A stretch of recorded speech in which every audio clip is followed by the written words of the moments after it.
Gipagawas na sa lokal nga panggamhanan sa Davao ang implementing rules and regulations sa No to Single-Use Plastic Ordinance.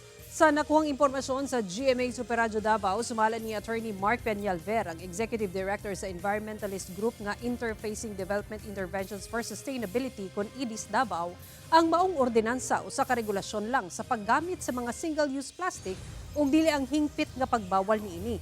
Ilawom sa ordinansa ang mga mobaligya o mogamit og single-use plastic sama sa mga establisimento ug mga aktibidad kinahanglang magkuha og permit sa lokal nga panggamhanan.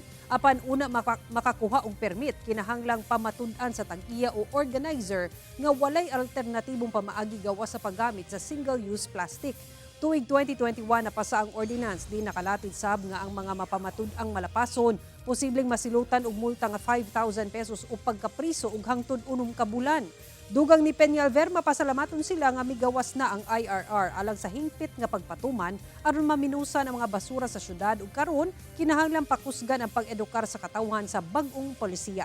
Hinuon-una pa man ang implementasyon, daghan na sa mga establisimento sa syudad ang nagatuman niini og menos ang ginagamit nga mga plastic, inay mo gamit og mga alternatibong pamaagi.